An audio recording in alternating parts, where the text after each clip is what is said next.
This series of bonus podcast episodes were taken from my 9-hour live stream on the 15th of April 2020. I interviewed 16 speakers back to back whilst on lockdown from the coronavirus pandemic, and I thought I would edit them just for you. Hope you enjoy and stay safe, my friends. Hi. Hi, how are you? I'm good. I'm just going to read this about Pascal. Trust me to know about beer, but I don't know Pascal. I need someone to tell me about it.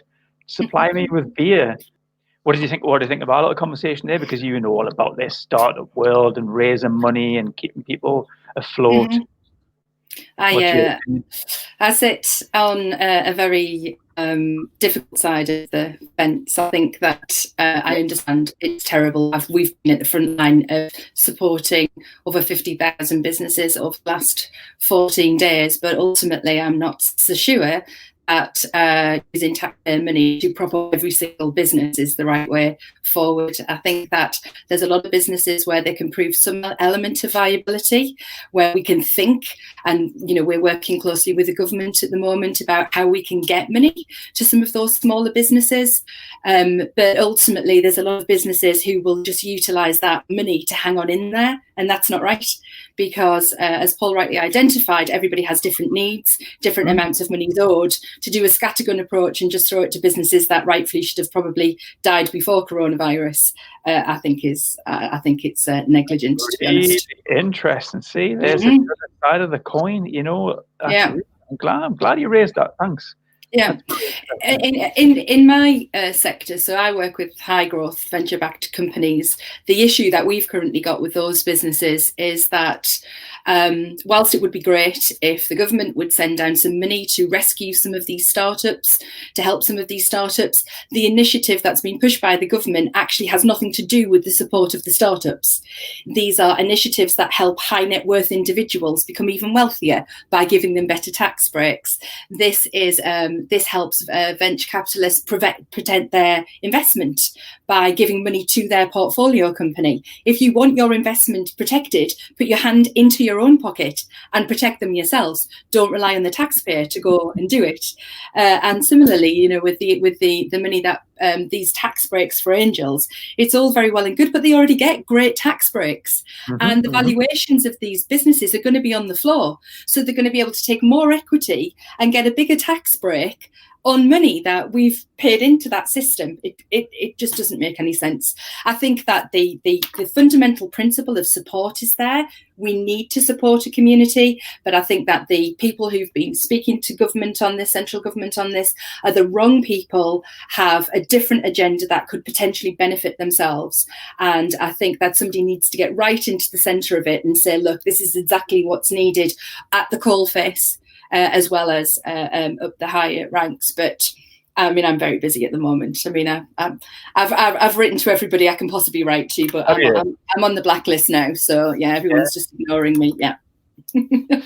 Well, you can probably drop the mic now after that little rant. That was fantastic. Love that. Absolutely love that. But we need that. We need these voices. So what's the answer? Who is the voice, Deb?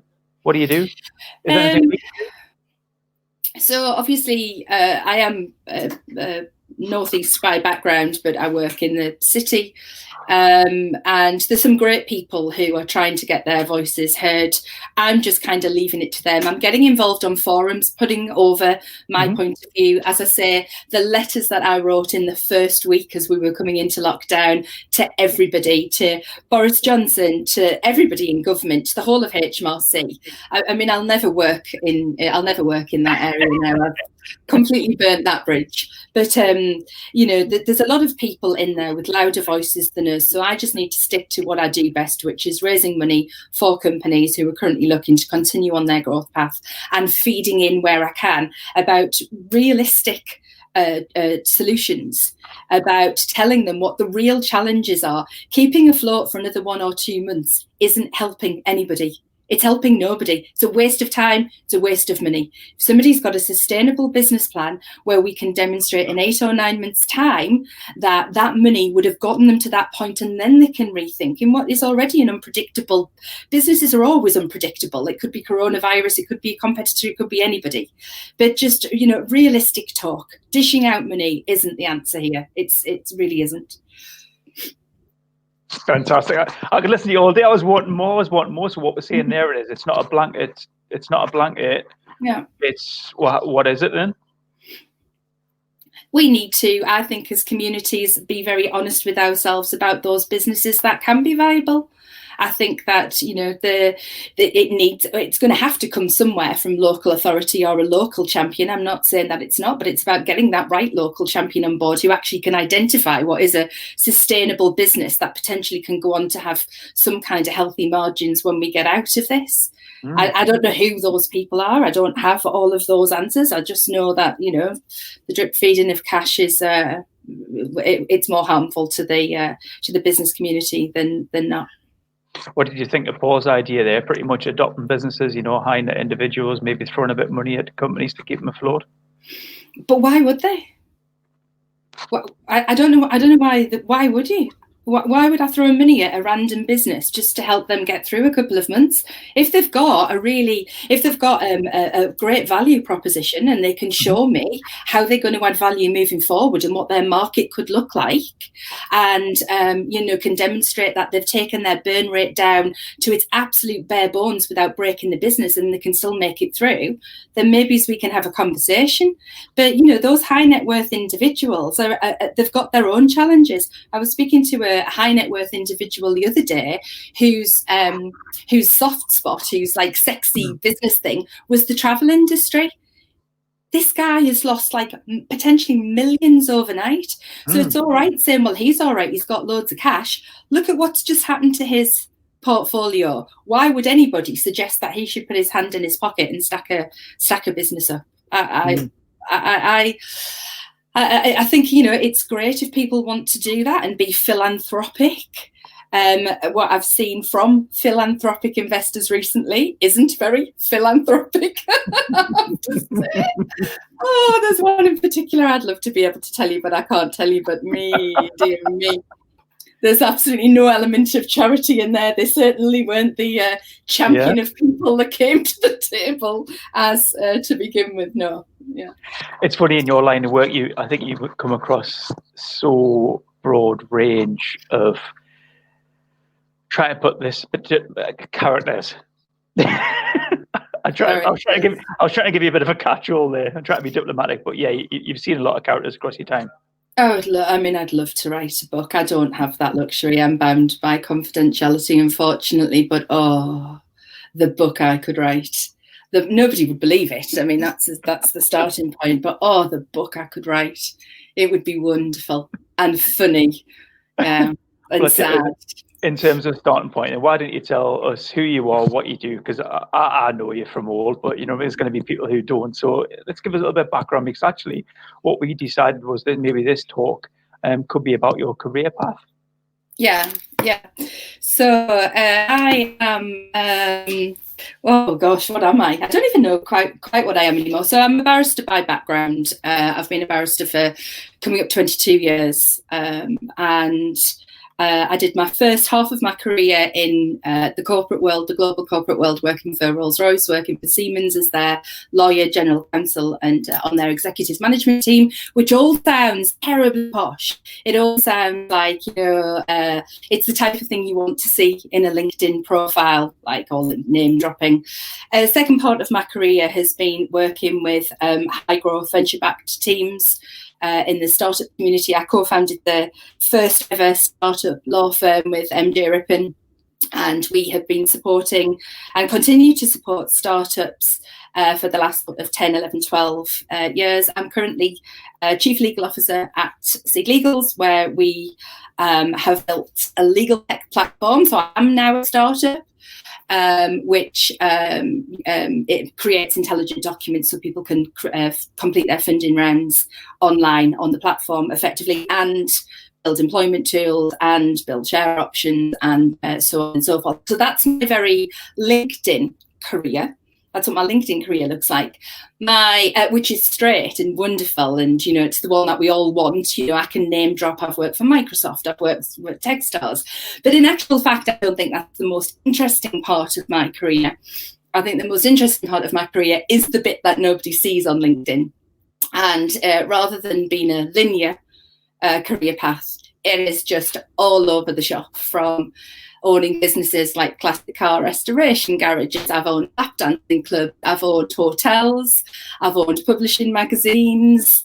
There is not a lot I haven't dabbled with, really. I've dabbled with business from being 18 years old, and bought businesses, successfully sold businesses, made an awful lot of money, had some absolute howlers that have just crashed and burned, and all the time running those whilst I've had a professional career at the bar. You're wild, I tell you.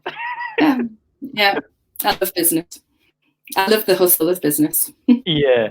So obviously, from being legal, though, why? Like, it seems like a pull there. I know obviously business has to conform and be legal, but you studied law. I take it you studied law. Yeah. But there's a pull to being the business side of it, the hustle side, the startup world. How does that work? How does that wrangle work in your head? I think it works very easily because the law doesn't meet startup right now. Okay. And so there's no laws that really govern what a startup can do. You have Companies Act. Let's be boring. You've got the Companies Act, which governs things like how you run your company and how you conduct yourself in business. But the rest of it is just hustle, wonderful hustle. And it's about knowing where the line is and knowing how far you can push the line and bend that line to get the end result. I did a wonderful call with the judiciary a few months ago now, who said, look, you've really cracked this nut. You've cracked this legal tech nut, and there's no regulation around legal tech. There's none. You don't have to comply with anything. So we thought we could come to you and you could discuss with us, the judiciary, about implementing a new set of rules. And when people want to go on and build a legal tech product, they will have to adhere to those sets of rules. And then that way we've got control of the whole process. And I said to them, if there had been legal rules in place that I needed to adhere to when I was building this startup, we would never have a startup. Because the whole point of building something innovative in the legal space is to be clever enough to understand the law, to see where the lines are, to apply a higher standard of care than any other law firm, and then just to let loose and see where it can go and see how those boundaries can be pushed. So for me, in the startup world, that element of hustle, of doing it differently, of riding by the seat of your pants, the law will always catch up with you. It will never be one step ahead. So as long as you have good compliance and you conduct yourself properly, then for me, there's no conflict at all. So in terms of some of the clients that you have, Deb, so some of the smaller startups, do you help them through, like does Seedlegal help them through not just the finance side of it, but also the compliance side, helping them grow, nurturing them through?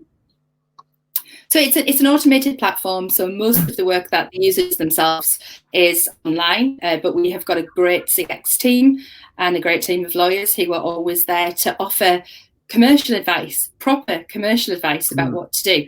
Nobody needs to know what Section 416 of the Companies Act says. Nobody needs that right now. Nobody needs to be going out there and getting stellar terms and conditions built because they've got an idea and that's where they should be spending their money. Teams need solid, good players in the market who've been there, who can give them the right advice at the right time for their business, because every business is different. And I feel really blessed to say that Seedlegals is one of those places that those teams can come to. I think more so, I never envisaged when we started Seedlegals that we would end up in a situation like this where the help and advice that I gave was about people's feelings and emotions in the middle of a pandemic. In the last week alone, we got advice out, free advice to 50,000 people. 50,000 people came to us for advice. Wow. Some of those people didn't even have companies. Some of those people were workers for other companies that may have been furloughed or whatever. But to have created a platform that can just serve that many people on a one-to-many basis and not charge anybody, but just give them what they really needed at that time, I just feel extraordinarily proud of the product, extraordinarily proud of the team. I think if I get no further than this in the journey, I'll take that as a win all day, every day. Yeah. So what does the team look like, Deb? So we're 50 strong from all over the world. Wonderful team with fabulous backstories and broken up, as you might imagine, into tech, legal, sales and marketing. So yeah, we're a really strong team. And of course, being legal tech, it took us all of 10 minutes to mobilise when we were all on lockdown. We were just like, okay, we'll just pick our screen up and go and work from somewhere else. So we didn't have the challenges that a lot of businesses had, which was how do we set up remote working. Although I do have a bit of gripe about remote working, actually, if I've got a soapbox moment, which is, sometimes I work mainly in London, but sometimes I do work from home. From this little office. When I've been working from home all of this time, nobody's come knocking and wanting to do an online Zoom meeting or a pub hour or a quiz for me. No one's thought, oh, Deb's working from home. I know, let's have an interactive Zumba class at 10 o'clock in the morning and see whether or not she wants to join in. And I think, for a lot of I'm not gig economy, but I was thinking about this in terms of the gig economy and in terms of freelancers. And I just thought, I bet they're all feeling exactly the same. Like the rest of the workforce can't cope a full week without, well, we need pub hour on a Friday, and I sat at my desk till 7 o'clock because night and days just shading into one. Yeah, welcome to the world of the gig economy. Welcome to the world of people who work remotely. We've never asked for, any sort of special treatment. We've never needed a book club to get us through the home working crisis. That's my gripe. What's on your T-shirt, by the way? Thank you, next. All right. Is this the next conversation? I will just keep moving on. Yeah, thank you, next. Yeah. So let's go back to your career then. So you've obviously seen a lot. Is what you do built up of experience that you've seen, or is it of education? It's experience. Okay.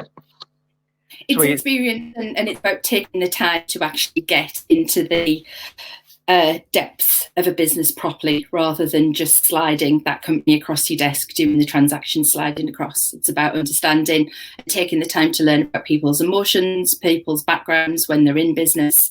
And I think that for me has been the most precious exercise I could have done, because not only do I understand about starting businesses, I understand what people need, I understand their emotions, I understand where they come from. So when you're seeing people that slide their business across your desk, what are they looking for? Right now, or generally, or just in generally, yeah. So they probably fall into two camps. I've got businesses who I've worked with for years, or founders who are maybe on their third or fourth rodeo, who get it, who just want a sounding block. They just want somebody, sometimes, half the time, actually, they're talking to themselves.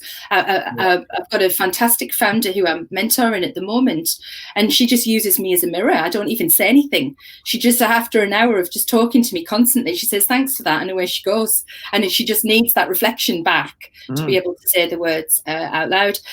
With a lot of new companies, we get the old adage of, I hear you can raise money for people. Can you raise me some money?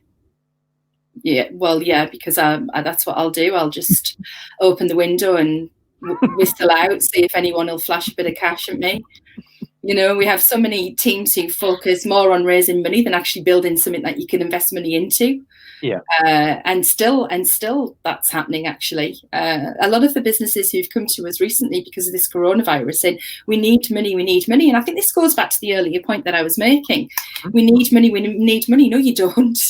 You need to utilise the time properly. You can get a grant off the government in the form of a furlough You can literally step your business down, furlough the business, and focus on building a sustainable business. That's going to be more beneficial to you than raising funds. So at the moment, a lot of people come in, we need the cash, but do you really? So when they come across your table, then they're looking for finance, they're looking for experience. So how, like, is it who, where, what, how do I take this forward? So they might have an idea, but they mightn't have the dragon, like the Dragon's Den scenario. Do they need someone to help them come on board, finance them, and mentor them as well? I mean, everybody's different. Some of the entrepreneurs that we've got are, as I say, serial entrepreneurs. They've been in this situation time and time again. A good advisor, you cannot underestimate a good advisor being a friend to the business, not somebody who's taking 10% of the business. That's just utter bollocks.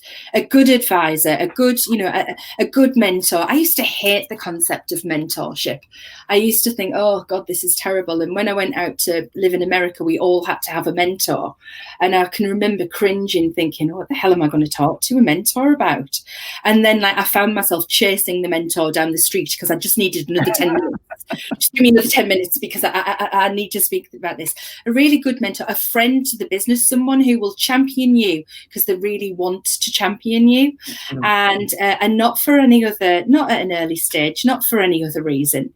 Somebody might have a great black book that they can open for you. If they're a decent player, they would open it anyway. They don't need to be charged to open it up. So it's about, particularly in this day and age, better than getting money from high net worth individuals, better than getting cash from people. Ask them for time and ask them how they can help. That's a far better investment in the micro community and the startup community than handouts.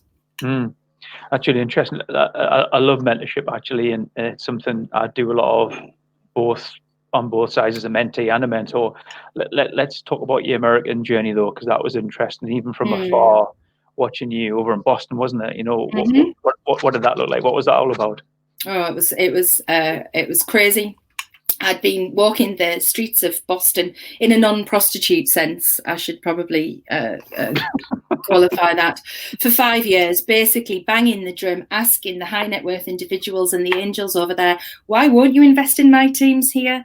Why won't you put money into British startups? Because we've got this whole wealth of talent and great ideas. And really, I was hugely naive, and it was a pathetic quest, because why would they? They've got all of that talent there. Angels out there aren't investing for the tax breaks. They're investing because they love the teams, because they've been entrepreneurs themselves, and because they have already done it, been there, done it. They want to give back. In the UK, not so much. They just want a little bit of a tax break from the government. Yeah. And so that exercise really affected me, because I thought that I was invincible and I thought I could change the world and bring people across. I ended up actually flipping more businesses from the UK out to Boston than I did getting investors into Boston. Really? But yeah, but I mean, having said that, I suppose you could say that that's a bit of a win-win. It was a great journey. I did a pocket of work for Microsoft, which was about the transatlantic tech tunnel, about this inward investment coming into the startup community. And then I went on to work on the Techstars program, where we took 13 teams and we built them over 3 months, all from different glorious backgrounds, working in LA crowdsourcing movies, through to credit and paycheck things and food wastage. So I had the most amazing experience there. And I think if it taught me anything, it actually taught me that there are many, many people in this world who are significantly cleverer than I am, that the US startup community is nothing like the UK startup community, nor should it be, really. And that, I wasn't to take myself too seriously after all. I think I'd reached a point where you had to personify a certain character, a certain quality, because particularly as a woman in tech, to get credibility for what you do, you needed to sort of be a certain person. And, and then I turned 40, past 40 now, and then I realized actually I'm just really shit hot at what I do, and I'm okay to say that, because I'm shit hot at what I do, and I shouldn't take myself too seriously, and I'd actually get on a lot better and a lot further in my career if I'm just who I am.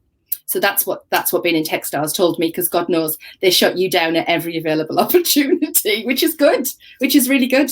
They break the businesses down to get their offering right. They break you down as a person to get your offering right. It was a remarkable time. Well, Stucky asks there a little bit about the mentoring, and I think that's what I was interested in as well. So you assigned a mentor, or you had to take one? Did you find them, or? No, you had to take a mentor through the program. So I was assigned a mentor out there, which was a really great experience.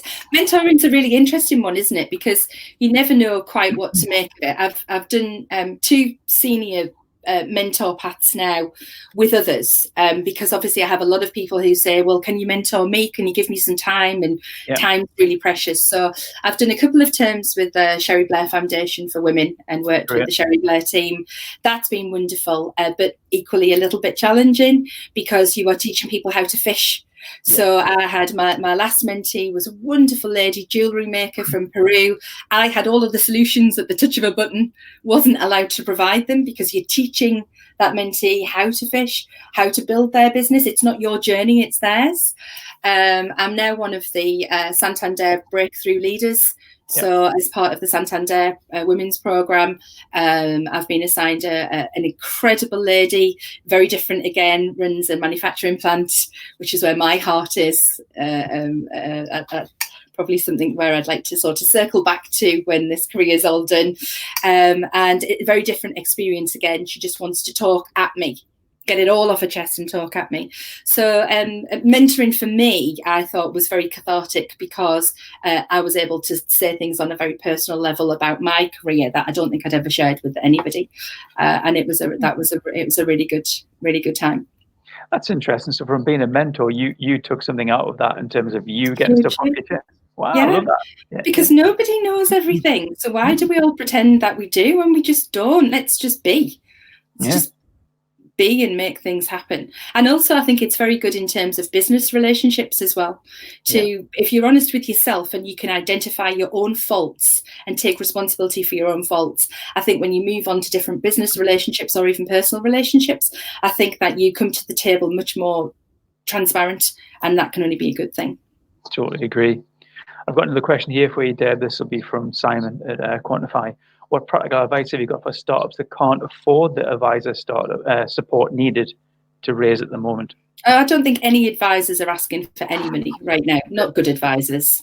Okay. I don't know of any decent advisor that would be asking for money at all. I think if you've identified an advisor who might come and work alongside the board, because that's a skill gap that you've got in your business, and you feel you want to recompense them, then recompense them through some kind of option scheme or something. Give them a stake in the business. But anybody who's saying, I've got the answer, but I won't give you the answer unless you give me some cash, I don't get it. And I think it's important to qualify what I mean in terms of the advisor hat there. So in terms of the advisor hat, what I'm saying is that there are just general advisors, somebody who can help you pivot with regards to perhaps some of your marketing, your go-to-market channels. So yes, I've been using this, but I'm having to do that. Is that right? Versus an advisor as a professional services advisor, which might be a lawyer, which might be an accountant, where obviously there's a fee to be paid there, because there is an actual deliverable that's required by you at the end of it. I'm not an advocate for free work and free everything. That's what broke the Northeast community to begin with. When we had one Northeast, we built a culture of free, and we're still paying for it dreadfully. But what I'm saying is that where you've identified that to get through this, you just need a helping hand. Then if the person you go to for that helping hand is asking how you might grease their palm, I might suggest that you're probably having a conversation with the wrong person.